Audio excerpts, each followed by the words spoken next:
A continuación, tenemos nuestra primera plenaria de CRISCA, con el título La ecléctica física del experimento LHCb.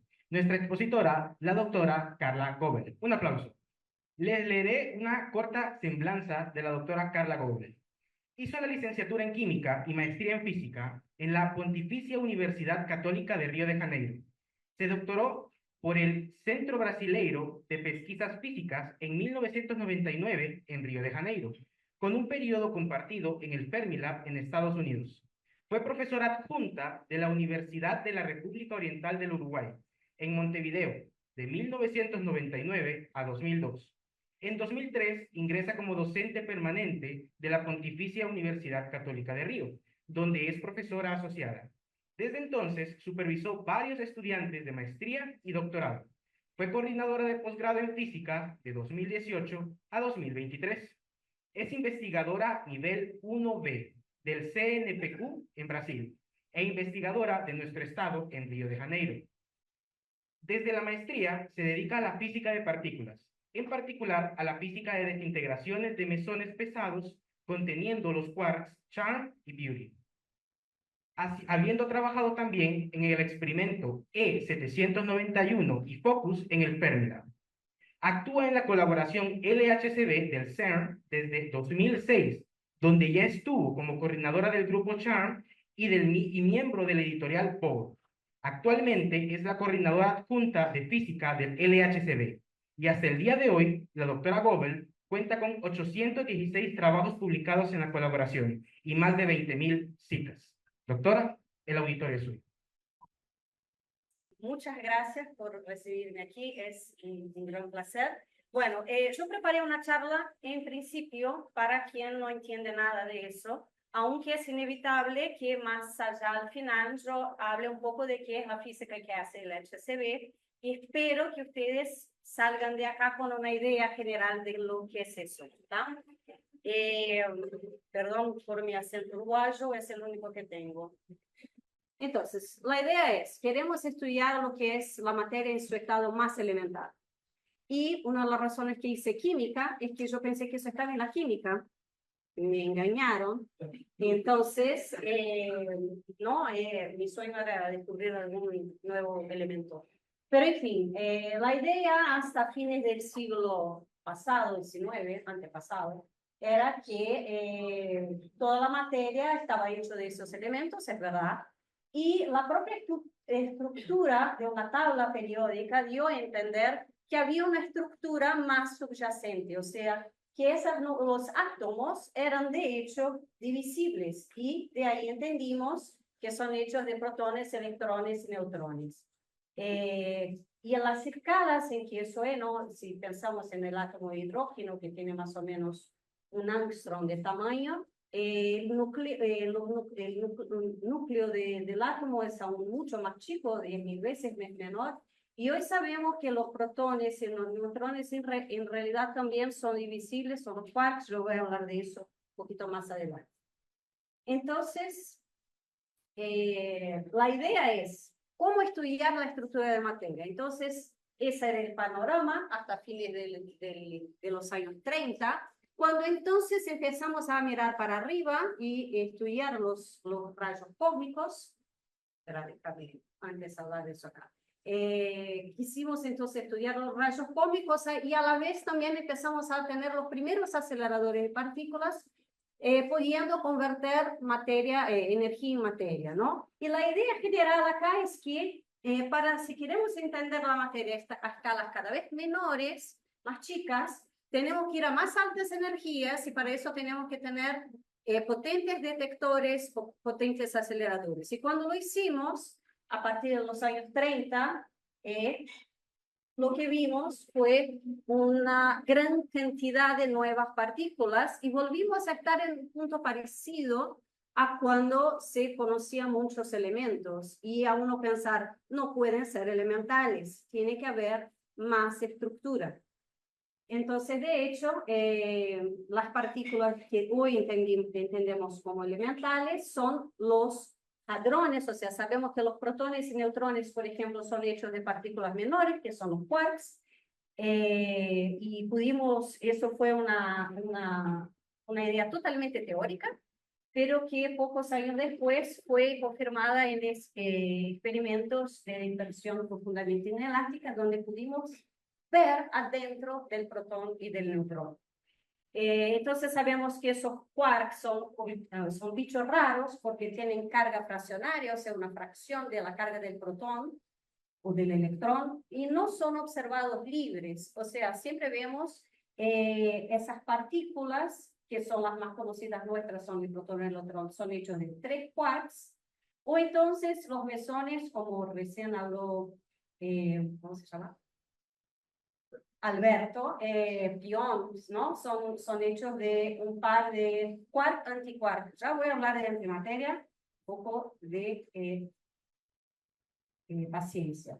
Entonces, de ahí entendimos que está hecha una nueva tabla periódica, que son de hecho, o por lo menos pensamos hoy, que son de hecho las partículas fundamentales que constituyen lo que llamamos la materia, y como dijo Alberto, en realidad todos son campos, y que son hechos de 6 tipos de esos quarks y 6 tipos de lo que llamamos neutrones. Esos distintos tipos, el nombre que damos a eso son sabores, pero en realidad la materia ordinaria es hecha de la familia, porque es como si eso se repite en 3 generaciones, no sabemos por qué, pero los protones y neutrones y los electrones, ¿no?, que constituyen toda la materia estable del universo, son hechos de esos 2 quarks, su ID, y del electrón.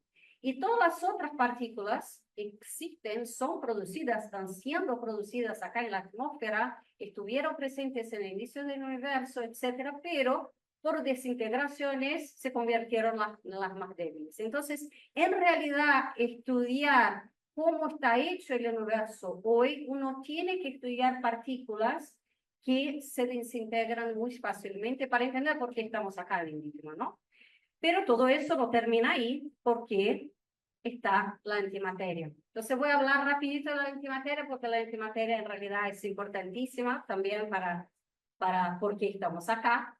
Entonces la idea es, eso también Alberto mencionó ayer, ¿no? Tenemos al principio de los años 20, ¿no? Teníamos ahí esas dos ya bien establecidas, esas dos teorías, la mecánica cuántica y la teoría de la relatividad, pero ellas todavía no hablaban entre sí, o sea, el propio Schrödinger intentó hacer una ecuación relativista, pero no lo logró, no voy a entrar en los detalles, pero la mecánica cuántica no relativista, no incluye la masa como parte de la energía. Entonces había que hacer un acuerdo de eso, y eso se logró con Dirac en 1928, cuando hizo su famosa ecuación, pero un maestre puede aprender con su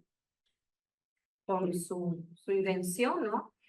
Porque él mismo no entendió las consecuencias de su ecuación, porque su ecuación le daba como solución estados de energía negativa, energía como, si pones acá, eso es un más, ¿no? No es igual. Si pones acá una partícula sin momento, sería como si tuviera una energía, bueno, sin masa o lo que sea, sería como si tuviera una energía cinética negativa, eso no es posible. Y llevó 3 años para que él propio entendiera lo que él hizo, lo que él llegó, y entender que las partículas de energía negativa, esas soluciones de energía negativa, en realidad eran antipartículas con energía positiva. Y esa fue la primera vez que se hizo la predicción teórica de que tendría que haber una partícula por puras razones teóricas de consistencia de la teoría. Quien ya estudió mecánica cuántica sabe que quien no estudió, vas a ver eso ahora, para describir totalmente un sistema, uno tiene que tener una base completa. Entonces yo no puedo acá decir, no, esas energías negativas no me gustan, no me sirven, las tiro. No, porque si no, la base no es completa. Entonces él sabía que no podía ignorar eso. Y no lo ignoró, y hubo varias canciones en la época, si ustedes quieren buscar, son interesantes, incluso con Oppenheimer, porque fue en contra de la primera interpretación de Dirac y llevó a Dirac ahí a su interpretación correcta, que tendría que haber una nueva partícula, que entonces fue observada en realidad en el año siguiente por Anderson, y ahí estaba descubierto lo que hoy se llama el positrón, que es la antipartícula del electrón. Pero antipartícula es aún un concepto que es muy raro para nosotros, ¿no? Porque eso no solo para el electrón, pero hoy sabemos que todos los quarks tienen asociados sus antiquarks, leptones sus antileptones, toda partícula tiene asociada su antipartícula. Pero ¿dónde está la antimateria? Porque de hecho estamos hechos de materia, ¿no? Sabemos que toda la estructura sólida es hecha de materia, aunque antimateria es producida en el laboratorio en igual cantidad de materia. Pero ni bien la producimos, ni bien producimos un electrón, como hay positrón, como hay muchos electrones alrededor, encuentra con un electrón y los dos se matan el uno al otro, o se aman, anda a saber, crean luz. Y por eso no está, porque hay mucho más materia y la antimateria no está. Pero ¿por qué no está si tendría que haber sido creada en iguales condiciones al principio del universo? Y acá hay cosas interesantes, ¿no? Eso me parece muy interesante para los que no saben, que las bananas, los plátanos, están llenos de potasio 40, que una de sus desintegraciones menos comunes, pero aún así detectables, produce positrón. Y en nuestros huesos también tenemos bastante potasio, producimos positrones. Pero ellos no llegan a salir de nuestro cuerpo porque son comidos antes, pero en la cáscara del plátano sí. Entonces, si uno pone un detector ahí cerca del plátano, puede ver la antimateria, ¿no? Pero, ¿por qué se generó ese universo asimétrico? Entonces, si pensamos al principio del universo, que se crearon igual cantidad de partículas y antipartículas, y partículas se encuentran, se aniquilan, generan energía, que si tienes la energía, vuelve a crear partícula y antipartícula, pero en un universo que se enfría y se expande, el proceso, hay un momento que se hace irreversible y uno ya no puede crear pares de partícula y antipartícula, y lo que quedó luz y ya está. Pero no fue eso que pasó. Por suerte, estamos acá, que no había exactamente igual cantidad de partícula y antipartícula, y al nivel de que hayamos terminado simplemente como luz, ese es el espectro de los fotones que están ahí viajando en el universo, en ese baño cósmico a 2.7 Kelvin, y que son la reliquia de ese proceso de aniquilación de partículas que ocurrió ahí justo al inicio. Tenemos un exceso de como de 10.000 millones, no, de 1 a cada 10.000 millones de partículas en relación a antipartículas. Y es eso que hace todo lo que conocemos como la materia ordinaria. Yo no voy a entrar en los detalles de lo que está aquí, pueden leerlo, ¿no? Pero hoy entendemos qué son las condiciones necesarias para crear esa asimetría materia-antimateria. Y una de las condiciones necesarias, y es lo que voy a hablar un poco más adelante, es lo que llamamos de violación de carga-paridad, que simplemente significa que partícula y antipartícula, cuando se desintegran, lo hacen de manera diferente, con tasas de decaimiento diferentes.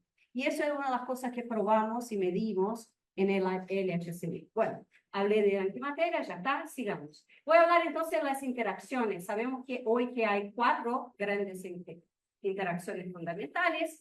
2 de ellas a escalas que nosotros sentimos, que es la gravitación y la fuerza electromagnética, es la que nos afecta día a día. Pero a nivel nuclear están las interacciones débiles, que son las que hacen las desintegraciones, que yo había dicho, y las fuerzas nucleares que mantienen los neutrones, y protones adentro de los núcleos, y también los quarks juntos, ¿no?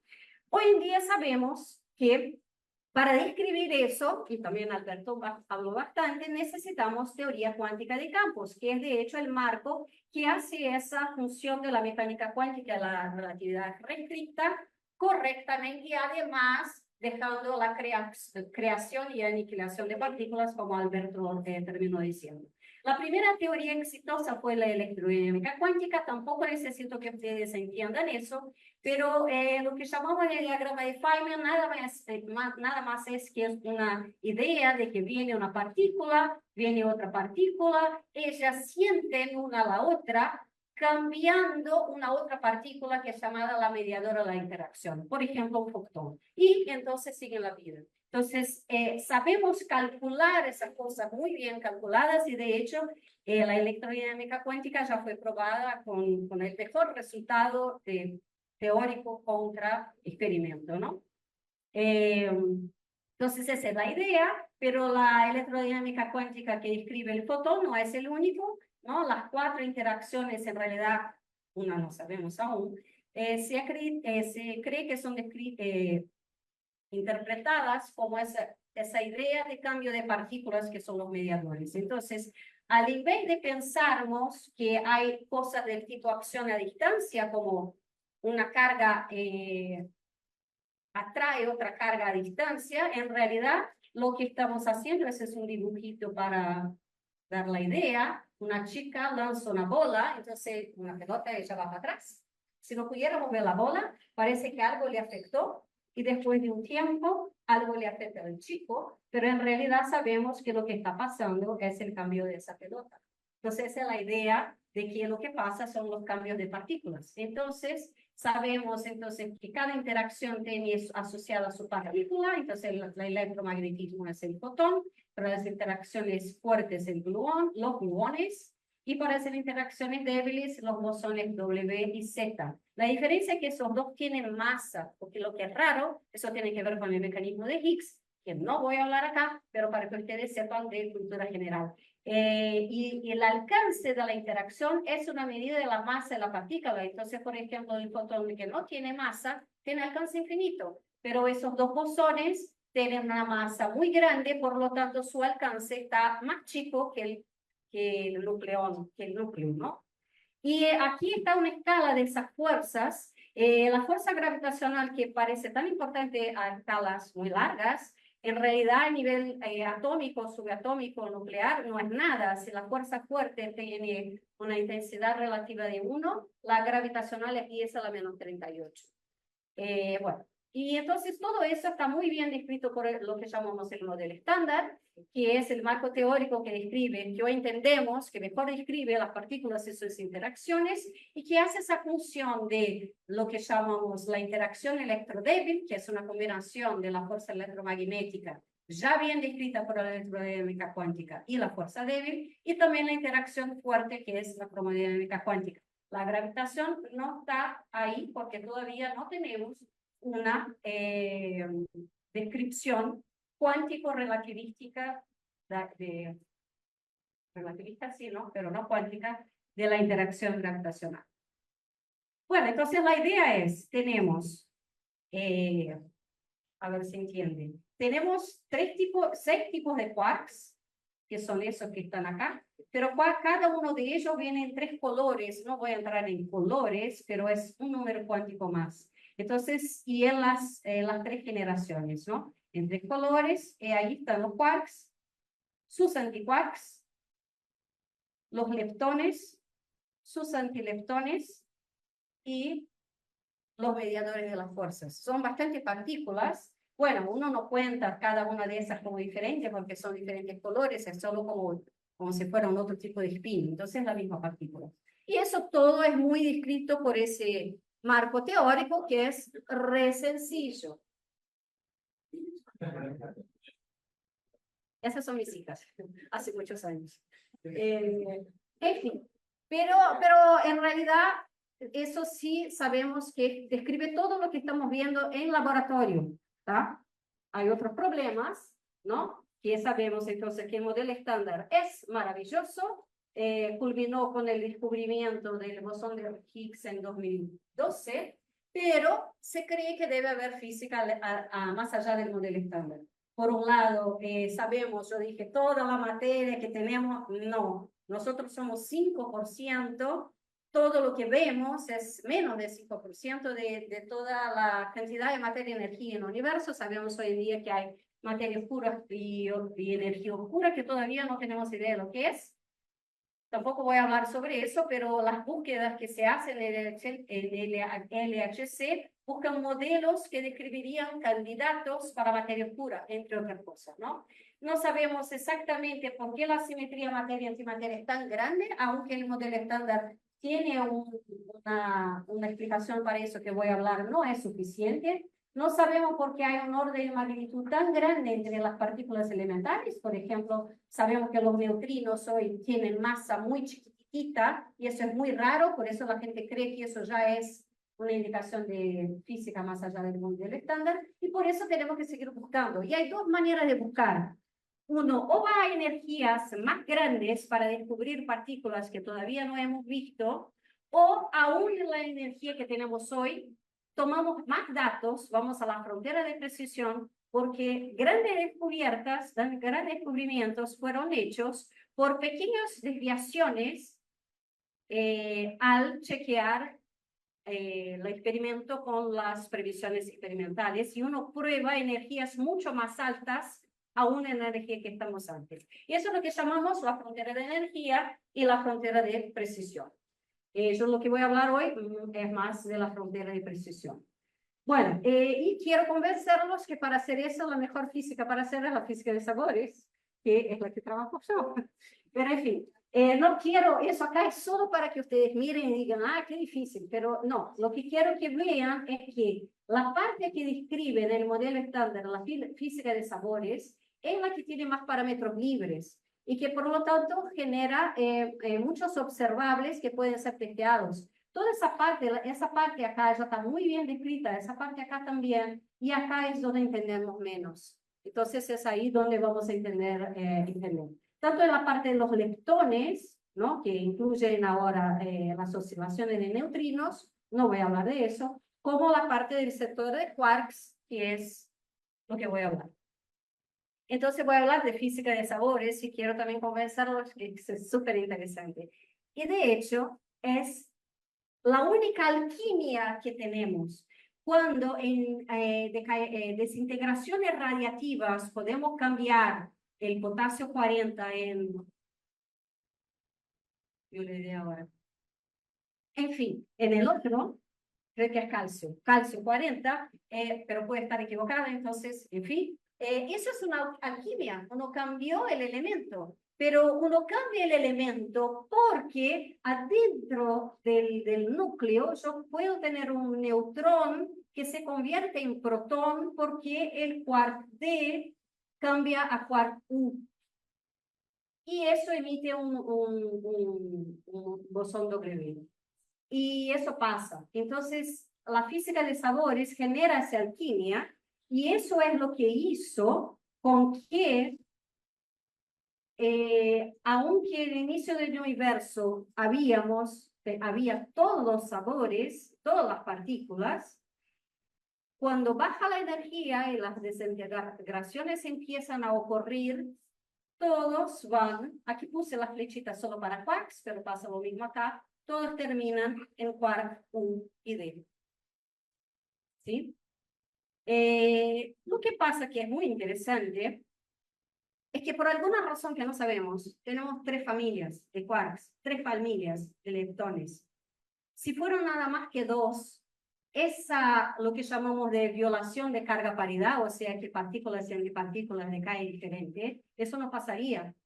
Y no estaríamos acá. Entonces el hecho que estamos acá es maravilloso, es resultado de muchas cosas, pero una de las cosas que es resultado es que hay 3 familias de quarks leptones que hace con que haya una pequeña diferencia de comportamiento de materia entre materia. Por lo menos 3 familias son necesarias. Pueden ser más, pero no tenemos evidencia para eso experimentado. Entonces, la física, y la otra cosa que quería decir es eso, que la física de sabores, ella en realidad está testeando escalas de energía mucho más altas de la energía que se está usando. Y tenemos varios ejemplos de eso. El decaimiento beta nuclear, que fue descubierto allá atrás por Madame Curie al principio del siglo XX, los tiempos que ocurren ese decaimiento nuclear en la escala de tamaño te dan una predicción. Ese es un ejercicio muy simple que ustedes hacen de mecánica cuántica aún, ¿no? La escala de energía del bosón intermediario, que son 100 GeV, sale de ahí una cuenta muy, muy simple por principio de incertidumbre. Es bonito, quien lo hizo, lo haga. Entonces uno ya sabe, testeando escalas más chicas, efectos que se ven, por ejemplo, el top es el último quark que fue descubierto en el 95, él es 170 veces más pesado que el protón, que es una cosa muy rara, pero en el 87 ya se sabía cuál era su masa, aunque no, solo fue observado años después. Entonces es una figura que no se puede leer, pero más o menos muestra que hay varios observables a escalas de Jeff que están testeando teorías con escalas por arriba de TeV.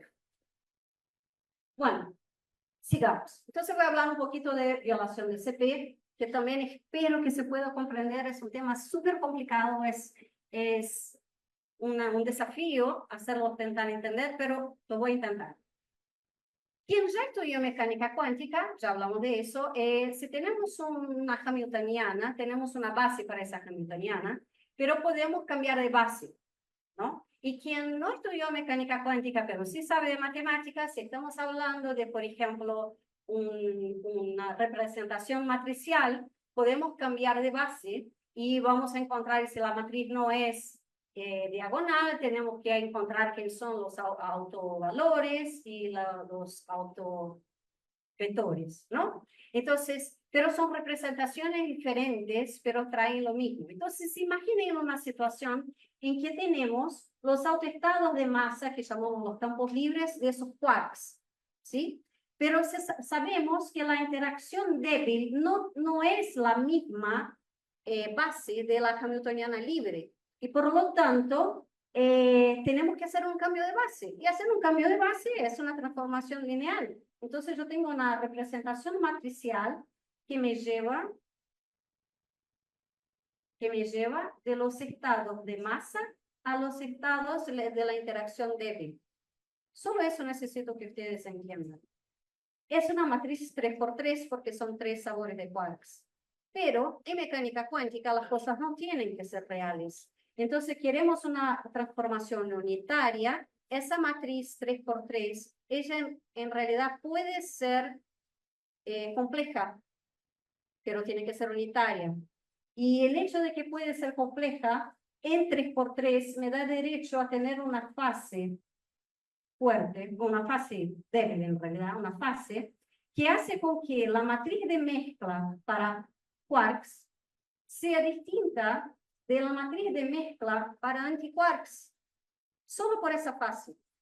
Pero otra cosa que sabemos cuando estudiamos electromagnetismo o lo que sea, es que si tenemos una fase, para una fase ser un observable, tenemos que tener interferencia entre dos procesos. Si tenemos interferencia entre dos procesos, aquella fase que estaba allá, que era un número complejo, en vez de desaparecer en el módulo cuadrado, va a quedar un seno de esa fase. Entonces, es un observable, ¿tá? Entonces, la idea de buscar violación de CP, de estudiar violación de CP en el modelo estándar, es buscar observables donde esa fase pueda aparecer.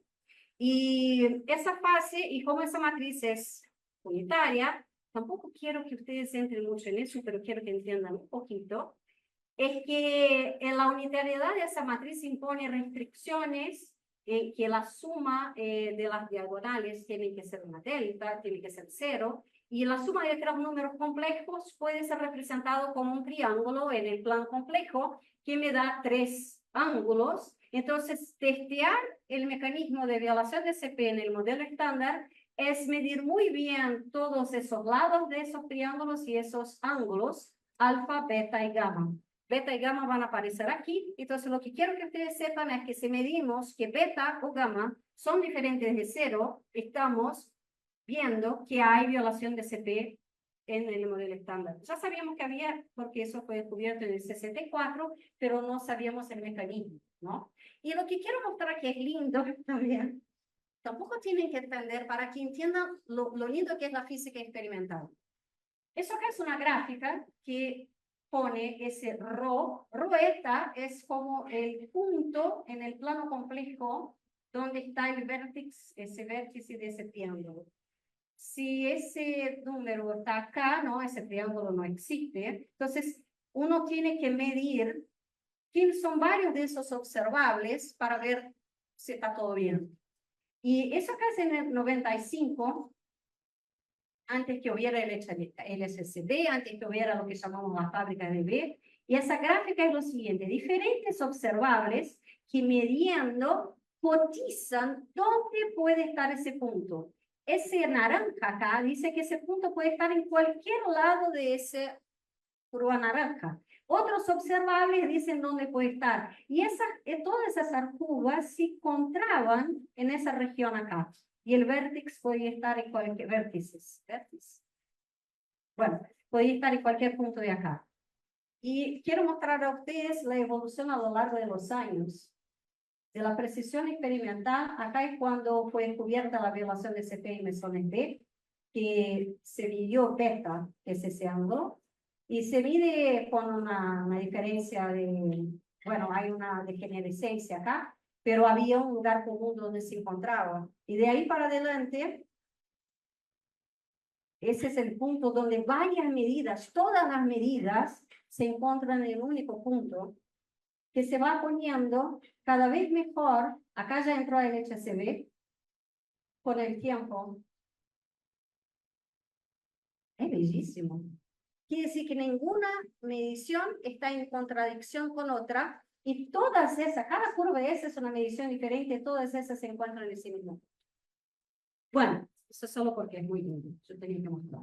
Bueno, entonces ahora entramos en un otro tema, que es, pero ¿cómo llegamos a eso? ¿No? ¿Cómo llegamos a tomar esas medidas? ¿Cómo llegamos a testear el modelo estándar? ¿Qué estamos midiendo? ¿Cómo medir cosas muy pequeñas con los instrumentos que tenemos? Entonces, el instrumento de medida siempre es de acuerdo a la escala, ¿no? Entonces, si queremos medir más adentro del protón, la única manera es chocando el protón, deshaciendo el protón. Entonces necesitamos aceleradores y detectores, y lo que hacemos con eso es nada más que hacer esa conversión de masa en energía.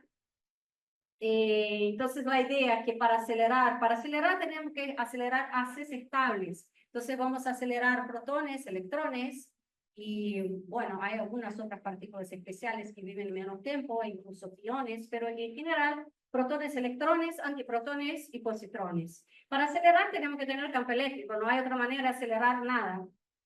Entonces, para eso hay campos eléctricos que pueden ser campos eléctricos lineales, ¿no? Los LINACs, o sincrotrones, porque ahí podemos aprovechar, pero ahí tenemos que hacer una mezcla entre campos eléctricos y campos magnéticos para hacer con que la trayectoria sea circular.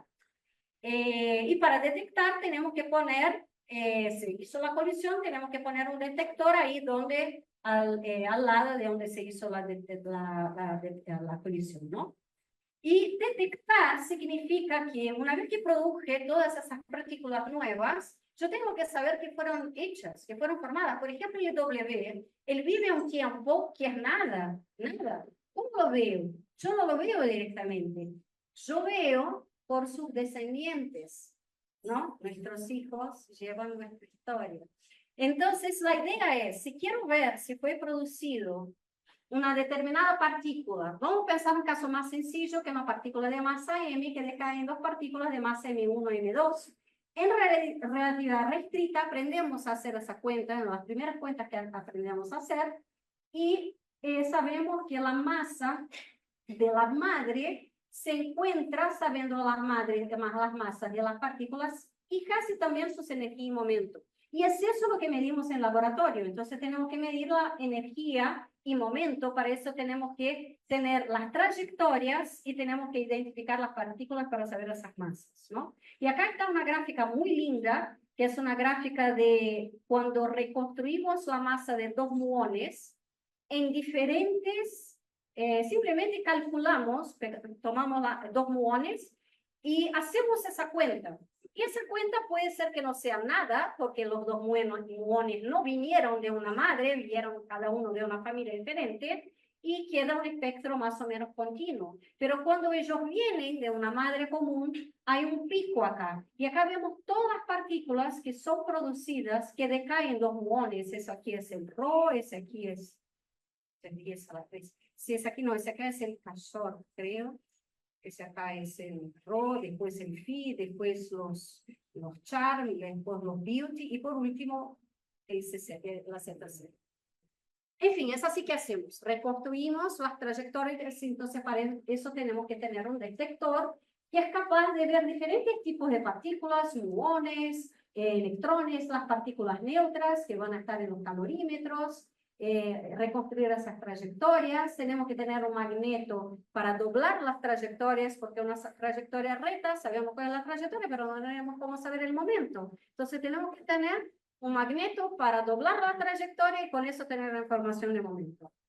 Y un sistema también de identificación de partículas, típicamente para saber si produce un pión o un kaón, etc. Entonces, esos son los elementos básicos. Y ahora sí entro al CERN. Entonces, todos ustedes ya oyeron hablar del CERN, espero. El CERN es en realidad un laboratorio internacional. Entonces dice, CERN está en la Suiza. No, el CERN es un patrimonio de todos nosotros. Honduras está representada en el CERN a través de Melissa. Entonces, no como país aún, pero vamos a ir en ese sentido. Entonces, la idea es que es como un condominio de muchos países. Brasil ahora es Estado miembro asociado. Entonces, el principal experimento, el principal colisor, porque es un conjunto de muchos experimentos, pero está el LHC, que es el colisor de protón-protón, que son 27 kilómetros de bajo tierra, más o menos a 100 metros, en la frontera de Suiza con Francia. Hay ahí 4 puntos de colisión de bajo tierra, son esos 4 principales experimentos. Atlas y CMS fueron el que descubrieron el Higgs, y dicen que son experimentos de propósito general. Están haciendo búsquedas de supersimetría, materia oscura y muchas nuevas físicas. Además, también hacen un poco de física de sabores. Todos hacen un poco de todo. El HCB, el que trabajo yo, y Alice hace colisiones de iones pesados, aunque los otros también estudian eso, pero fue hecho dedicado a eso. Bueno, Brasil participa en los 4 experimentos. Esos números ya están un poquito cambiados, ya aumentaron todos un poco, pero Brasil está en los 4 experimentos con cerca de 150 personas, entre físicos, ¿no? Entre investigadores y alumnos. Bueno, aquí algunos números, quizá ustedes leen, yo no voy uno por uno, pero principalmente lo que quiero llamar la atención es que hay que tener un baño de helio a 2 Kelvin para que sea posible mantener esos dipolos superconductores, para que sea posible incurvar las trayectorias a energías tan altas. Hay más de 1200 de ellos. Y además, esos números son espectaculares, porque en realidad tenemos 2.800 paquetitos cruzando en el túnel. Cada uno de esos paquetitos tienen 10 a la 11 protones. Y entonces ellos se cruzan. En los puntos de colisión, ellos son colimados para encontrarse esos dos haces. ¿Y por qué son esos números? Cuando colidimos 10 a la 11 protones contra 10 a la 11 protones, típicamente ocurren 10 colisiones, 20 colisiones. Porque en realidad un protón pasa de largo por el otro protón, eso es lo más probable. Entonces hay que colimar muy bien esos haces y hay que poner muchos protones para que de hecho haya colisiones en cada cruce. Muy bien, el experimento LHCb, que es el que hago parte y Melissa también, es un experimento que, diferente a los otros, llamamos que es de un solo brazo. Los protones coliden acá, y claro que puede haber colisión para afuera, para atrás y para adelante, pero el tipo de física que estamos preocupados es más frontal. No vamos a hacer dos detectores iguales, uno después del otro, y estudiamos ese tipo de física que quiere estudiar las desintegraciones de esos mesones P y C, para estudiar violación de carga paridad, entender por qué hay más materia que antimateria, y también decaimientos raros, porque ahí estamos buscando física más allá del modelo estándar, nuevos estados radónicos y todo más. O sea, estamos haciendo frontera de precisión. Tampoco voy a leer todo eso, pero la idea es que ahora el HCB es de hecho un experimento multipropósito, aunque al inicio estaba más dedicado a la física de esos mesones B y C. De hecho, estamos haciendo muchos tipos de física diferente y compitiendo también con Atlas y CMS y con Alice en colisiones de iones pesados y física electrodébil. Bueno, estamos haciendo muchas cosas diferentes. Y voy a hablar de algunas de esas cosas que elegí que me parece que son así, cosas de emocionarse, ¿no? Entonces, la idea es la siguiente. Las partículas neutrales, como son los mesones B, acá estoy mostrando el mesón DS. Spoiler. Vamos a ver acá. Los mesones BS son hechos de un quark B y un quark S o sus antiquarks, ¿no? Y esas partículas neutrales, por esa desintegración débil, un B barra acá se puede cambiar a un T emitiendo un W, y después ese T se cambia a un S. Entonces hay una doble alquimia acá. Y si el proceso con el otro quark que hace el PS es al revés, lo que hace es que cambiar una partícula a una antipartícula. Fue producida como partícula y de hecho un tiempito después es una antipartícula. Y eso sabemos que es una tasa que oscila en el tiempo por la diferencia de masa de los estados, y vemos esas oscilaciones. Esa gráfica acá me dice cuál es la cantidad que hay de BS o de BS barra con el tiempo. Y uno ve en la roja, que es el BS barra, que cuando una aumenta, la otra disminuye, porque justamente vimos que una se cambió en la otra. Y ellas van oscilando. Y vemos eso en el experimento, pues es increíble. Esa tasa es muy rápida, pero también vemos eso en otros que ya voy a hablar, pero no es ahora. Bueno, es ahora. Para los mesones D también vemos lo mismo, pero la frecuencia es mucho más baja. Entonces, para el tiempo de vida del D, solo vemos el principio de la oscilación, porque después él ya decayó, entonces él no llega a cambiarse totalmente, pero igual lo vemos. Y para los mesones B, también vemos con otras tasas. Entonces, las tasas son diferentes, pero están ahí.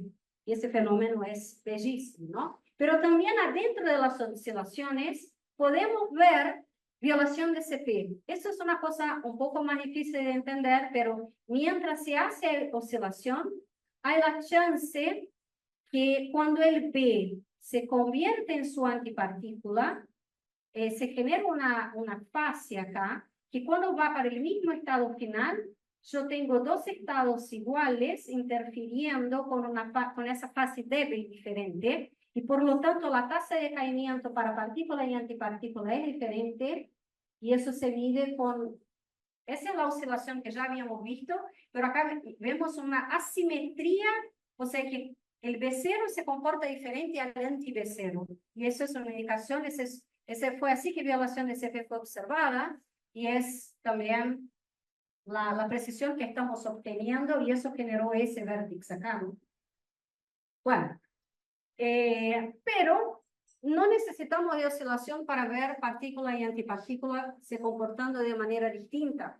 Entonces, por ejemplo, si agarramos un mesón B menos y vemos su decaimiento, su opuesto B más, decayendo, por ejemplo, en caón, caón, pión. Y estudiamos el B menos y estudiamos el B más. Y si vemos que son diferentes las cantidades de decaimiento, estamos viendo directamente que materia es diferente de antimateria y que hay una distinción absoluta entre ellas. ¿Tá? Ese trabajo acá, ¿no? Entonces, como eso acá que estoy diciendo, el B cuando decae a U es diferente del B barra cuando decae a U barra. Y eso lo medimos para dos canales. Eso es solo un ejemplo, hay otros más, pero ese trabajo es bellísimo porque descubrió una de las más grandes asimetrías de CP, que materia se comporta diferente de antimateria a uno 75%, y ese trabajito acá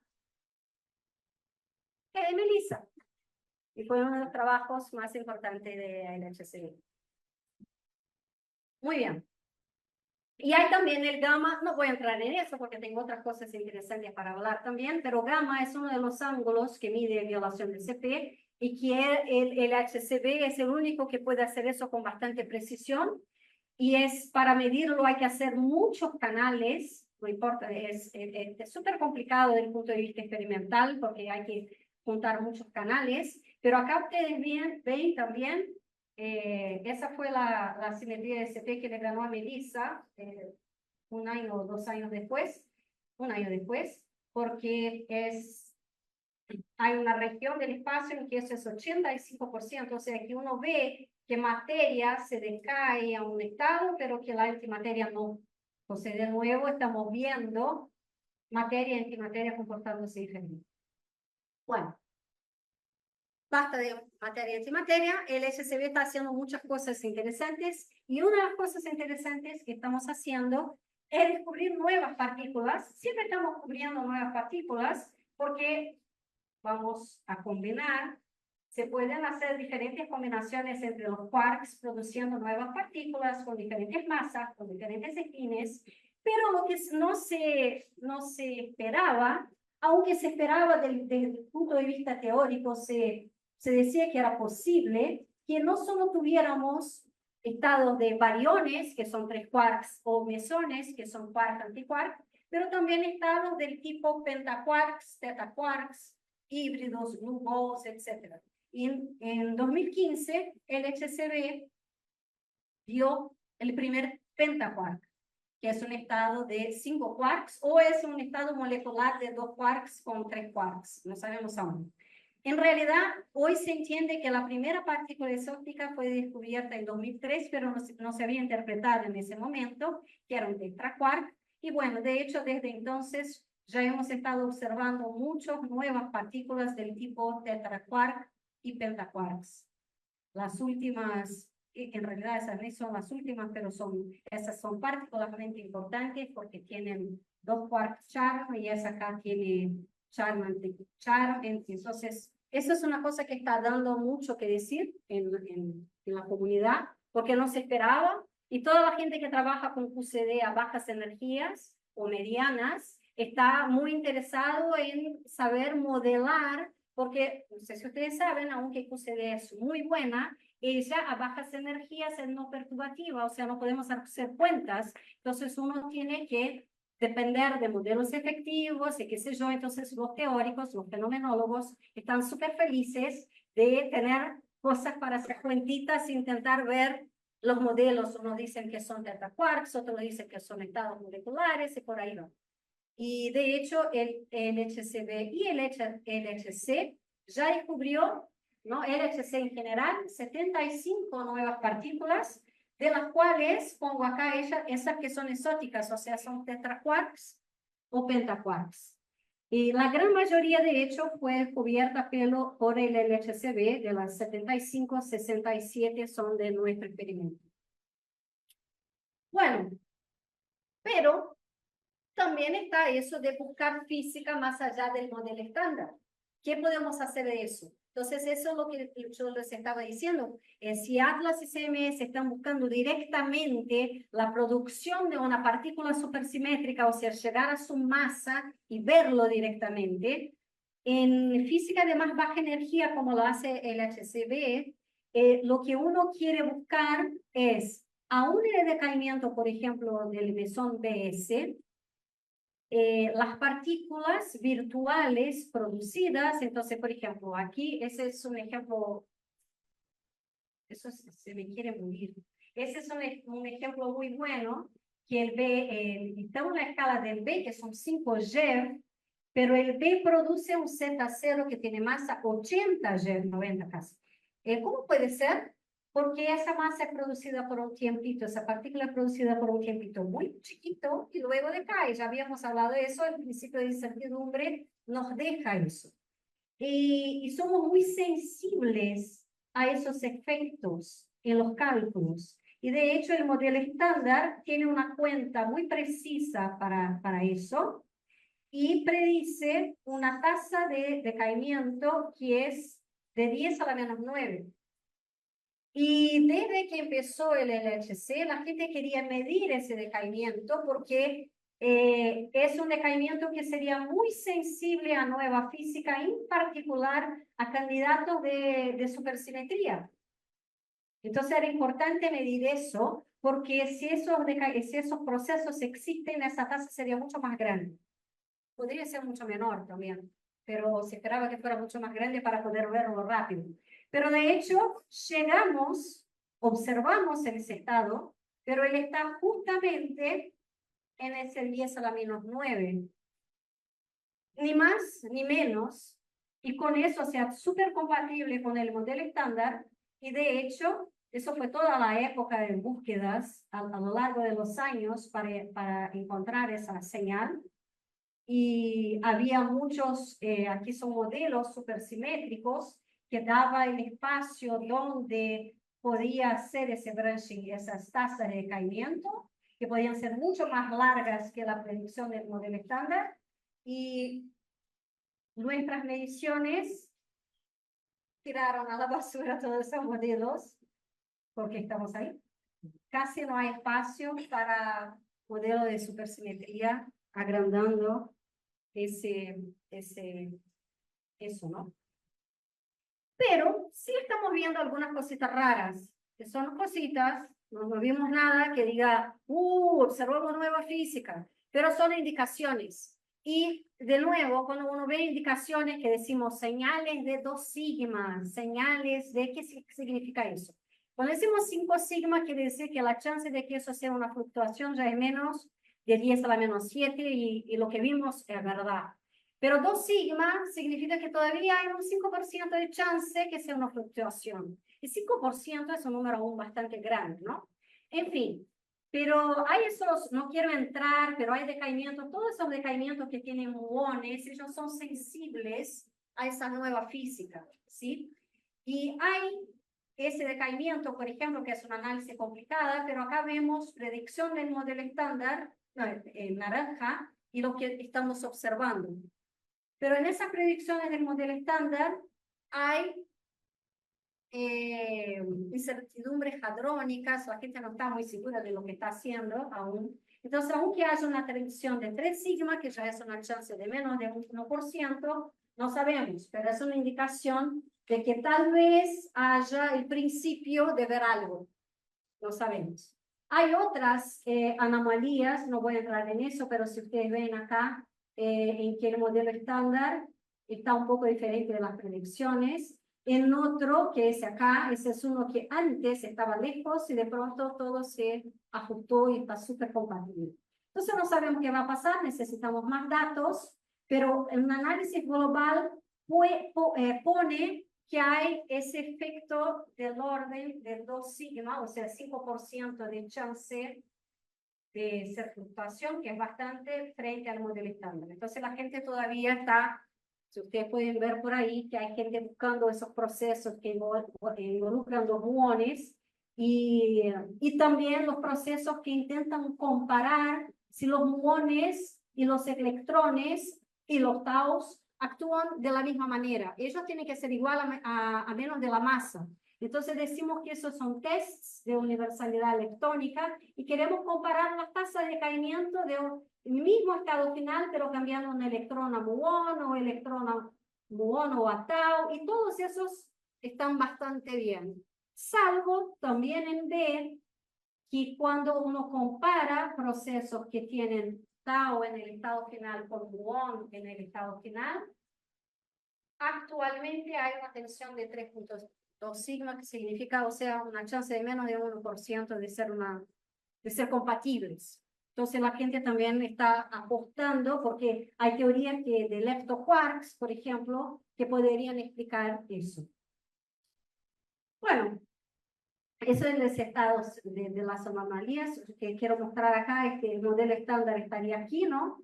Y esas son las mediciones que están un poquito alejadas del modelo estándar. Acá lo que muestro es esa estrellita, que es interesante, es que ese era el estado de esos observables hace 2 años, pero entonces tomamos nuevas mediciones y están compatibles con el modelo estándar. Entonces, puede ser que alguno de esos efectos desaparezcan, puede ser que se confirmen, necesitamos más datos. Y creo que yo iba a hablar una última cosa que es muy linda, pero prefiero hablar, bueno, me da el tiempo. Eso es solo para mostrar otras cosas que el LHCb está haciendo de novedoso. hay actualmente hay un gran interés astrofísico en general, y por ejemplo, si hay antimateria siendo producida en estrellas, allá en el espacio, ¿no? Y AMS observó candidatos que serían de antihelio, porque nosotros recibimos positrones y antiprotones acá en la Tierra, viniendo desde el más allá, pero no se observan nada más de antimateria más allá del antiprotón. Pero parecería ser que eso fue observado, ahora ya está medio refutando, pero es muy interesante, es muy importante estudiar las tasas de producción de antihelio en el laboratorio, y ahora el HCB ya está pudiendo hacer eso, y de hecho no solo observamos el antihelio bastante, como observamos ese estado, que es un estado rarísimo, que es como un hidrógeno, antihidrógeno o hidrógeno pesado, que en vez de que yo tenga un protón o un neutrón y otro protón, yo tengo un lambda que han estado más pesado, y eso se llama un anti o un hipertritón o un anti-hipertritón, y vemos una señal muy lindita. O sea, ya estamos haciendo física que también va a servir para propósitos astrofísicos. Bueno, ahora sí, sigo. ¿Qué pasará en el futuro? Entonces, en realidad, el futuro ya está acá, porque el SSB empezó ya a tomar datos, lo que llamamos el upgrade. El detector fue todo rehecho, gran parte, no voy a entrar en detalles, pero está mucho, porque ahora tenemos que hacer, estamos haciendo colisiones, 5 colisiones por cada interacción, antes hacíamos una, entonces tenemos que tener un detector que sea capaz de aguantar todo eso, no solo de radiación, pero también de procesamiento. Y entonces acá está la tomada de datos ya de este año, de 2024, eso para mostrar a ustedes la derivada, ¿no? De cómo estamos tomando mucho más datos, eso es solo el principio.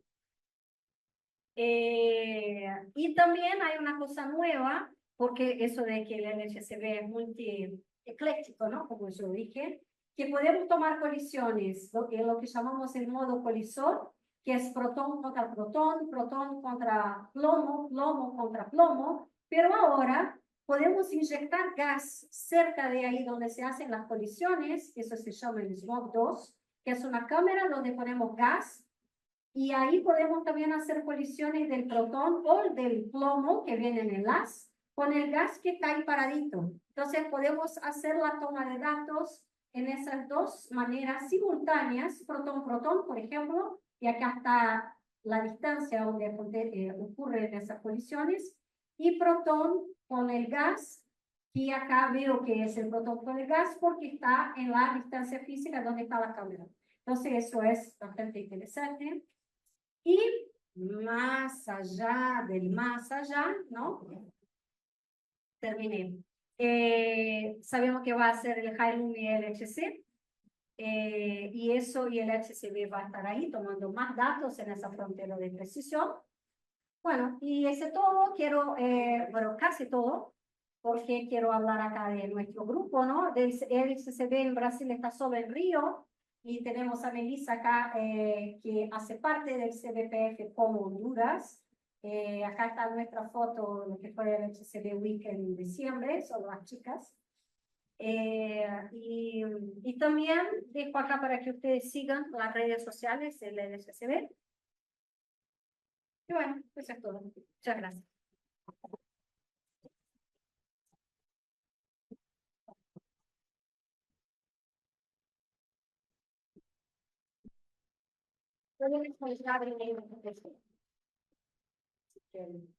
Muchísimas gracias, doctora Carla Gobel. Muy bien, no hay tiempo de preguntas, nos pasamos un poquito. No, 58 minutos me dice ahí. Ah, son las... Ay, yo empecé tarde. Sí, es cierto, empezó Una súper pregunta. tarde. ¿Alguna pregunta? Hay bastantes preguntas. Dale, tenemos el café ahora. Bueno, los que deseen pasar hacia la merienda pueden hacerlo. Los que deseen quedarse con la doctora Gobel un rato también pueden hacerlo. Así que, vamos.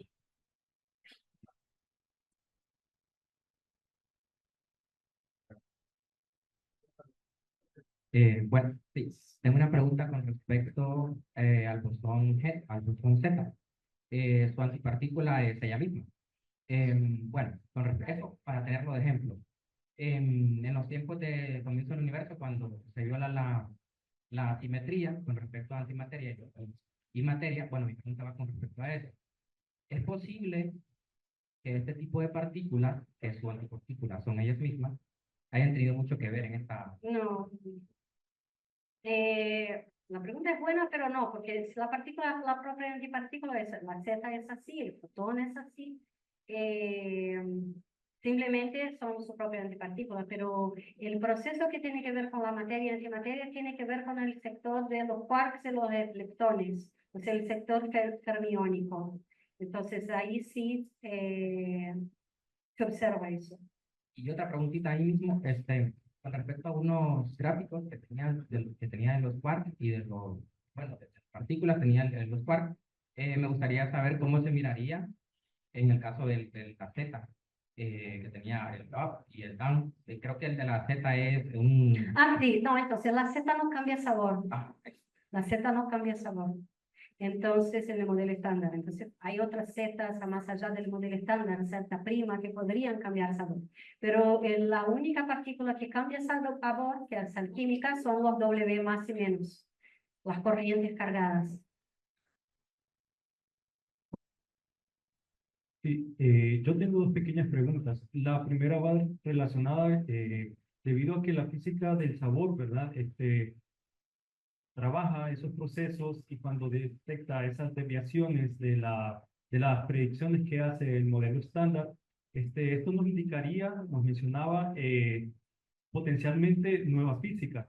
Esta, esta estaría directamente relacionada con la materia oscura y la segunda pregunta es, ¿qué tanta aceptación o qué casos han, han estudiado respecto a las extensiones del modelo estándar, digamos, con las partículas que se denominan del dark sector? Buena pregunta. Todo eso está siendo buscado ahí de una manera o de otra, ¿no? La primera pregunta, ¿cómo era? Sí, Ah, sí, bueno, entonces, por ejemplo, supersimetría tiene candidato bueno, la supersimetría sin violación de R paridad tendría un candidato que sería candidato a materia oscura. Entonces hay muchas teorías, tantas cuantas uno puede imaginar, que hacen candidatos. Entonces, por ejemplo, están los ALPS también, las acciones, ¿no? Estamos buscando en eso en el HCB también, y que podrían ser candidatos también a materia oscura. Entonces, de ahí, o sea, candidatos de supersimetría, aún todo eso no está totalmente, ¿no? Leptoquarks no tiene, que yo sepa, es supersimetría, las acciones, ¿qué más tiene candidatos? Sí. Porque los WIMPs, que se dice WIMP es una cosa muy general, entonces no hay que... Pero hay que, ¿cómo buscar? Entonces, por ejemplo, hay muchas teorías de esas de WIMPs que habría partículas que tienen un tiempo de vida más largo. Entonces, tenemos que ser capaces de ver partículas que viajan sin dejar ninguna... Pero de alguna manera, lo que sí es importante para ver esas partículas en el laboratorio es que el sector oscuro charle con el sector claro de alguna manera. Entonces, hay una chance, especulando acá, que la materia oscura está acá, ¿no? Está entre nosotros, está, pero nos pasa, no interactúa como con nosotros. Los neutrinos tampoco, o sea, las partículas que no interactúan con las partículas ordinarias, quizás nunca vayan a ser encontradas porque no hay cómo interactuar. Entonces, pensar que si la materia oscura no interactúa con los campos que conocemos, solo gravitacionalmente, seguirán siendo solo gravitacionalmente y no las vamos a encontrar en el laboratorio. Pero sigamos buscando, ¿no? Es como aquella analogía que ponemos la luz acá y buscamos a dónde está la luz, qué es lo que podemos hacer. Vamos extendiendo la luz y modelos y vamos testeando los modelos que aparecen, que tienen lógica, que son bonitos.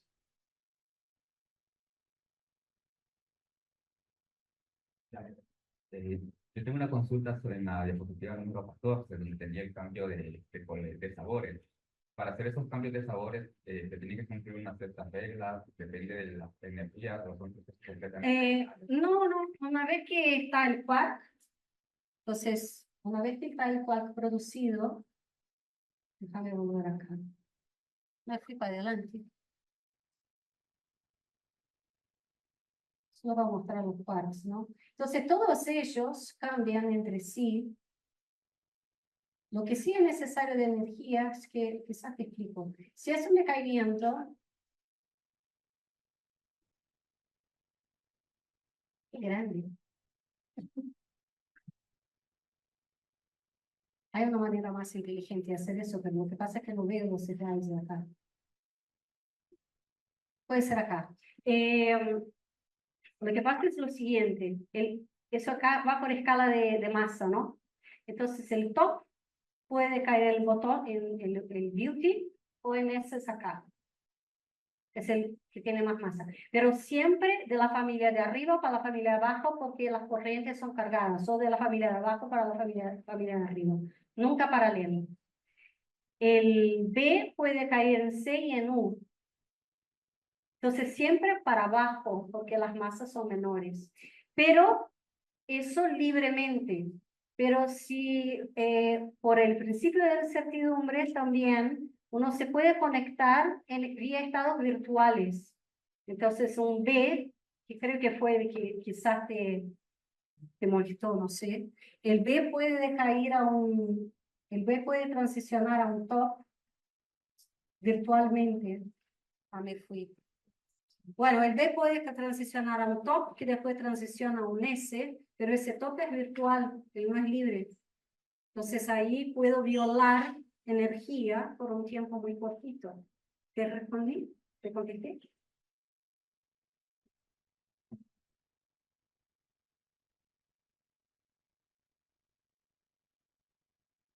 Eh, yo lo que tenía la pregunta es que usted había comentado que uno de esos resultados que tenía, bueno, tiene una fluctuación más o menos como el 5,2%, ¿verdad? Con respecto al modelo estándar. En caso de que de verdad estuvieran encontrando nueva física, ¿tendremos que hacer una reinterpretación del modelo estándar o tendremos que Es más allá, ahí es más allá, reformular? ¿no? Sí. Bueno, mira, uno no tira a la basura todo, ¿no? El modelo estándar es espectacular en esa escala. Lo que nos estaban preguntando es si vamos a una escala de energía más alta, o sea, hay una interpretación que el modelo estándar tal como es una teoría efectiva de una teoría más general a una escala más alta. Entonces, si vemos desviaciones del modelo estándar, y claras, no, todavía no vemos, entonces hay que buscar teorías. O sea, por ejemplo, única cosa clara que tenemos son las oscilaciones del neutrino, pero las oscilaciones del neutrino y los que trabajan en el neutrino quizás me quieren matar, en realidad, no es que no puedes poner eso en el modelo estándar, es que es muy raro. Sería muy raro, puedes poner los mismos términos de Yukawa, que son los que Higgs genera masa, para los neutrinos igualito. Pero ¿por qué sería una cosita tan chiquitita? El ajuste de la teoría para que sea eso es absurdo. Entonces la gente piensa, con razón, que eso ya tiene que ser evidencia de nueva física y hay, por ejemplo, se piensa que hay un cuarto neutrino estéril que sería pesado y que contrabalanza con el neutrino muy chiquito y por ahí va. Entonces hay que hacer teorías. En el caso del neutrino sería una extensión, porque basta un neutrino estéril que eso se resuelve. Sería raro, pero se resuelve de alguna manera. Son esos mecanismos CISO y Majorana, etc. Pero si vemos acá, ahí es más complicado. Ahí o el leptoquarks o Higgs cargados o supersimetría, lo que sea. Z primo, nuevos estados de resonancias vectoriales. ¿Sí? Ok, gracias.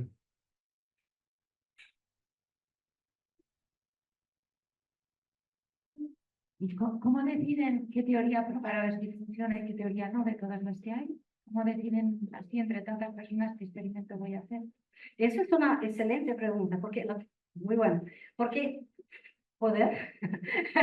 No, es lo que decía. Entonces, hay muchas teorías más allá del modelo estándar, pero un montón. Solo supersimetría hay diferentes modelos supersimétricos, ¿no? ¿Y cuál testear? Entonces, cada una de ellas genera observables.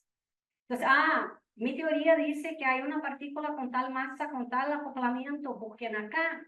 Pero busquen acá en un experimento, es algo que puede salir caro, porque uno tiene que cambiar el trigger, tiene que cambiar las condiciones de tomada, tiene que cambiar cosas para buscar aquello. Y hay toda una discusión filosófica casi de, mira, hay montones de nuevos modelos. ¿Será que nosotros tenemos que estar poniendo plata y adaptando los experimentos para buscar el modelo de persona A, persona B, persona C, persona... Entonces hay un compromiso, o sea, la cosa tiene que tener también, o sea, cuanto más teoría dicen que en ese sector acá hay chance de encontrar, bueno, y quizás es fácil poner un trigger, decimos, o sea, si tenemos que tener una partícula que desplazó, para eso yo tengo que poner triggers.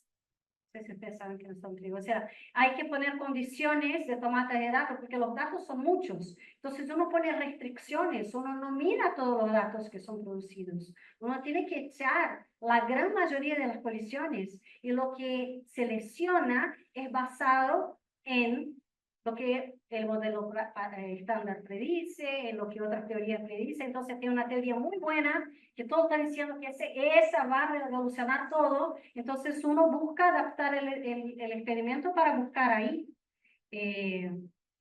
pero dentro de una razonabilidad, ¿no? Entonces hay grandes discusiones sobre eso. Yo tengo una pequeña pregunta sobre las oscilaciones de mesones neutros.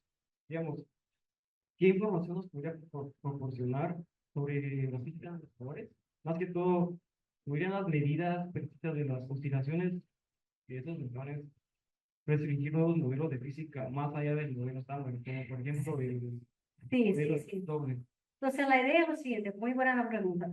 Tanto oscilaciones como violación de CP en oscilación, esas oscilaciones, como yo mostré, ellas dependen, por ejemplo, que un quark B oscile a un top que oscile de nuevo al S. Entonces, todos esos procesos que involucran loops en general son sensibles a nueva física.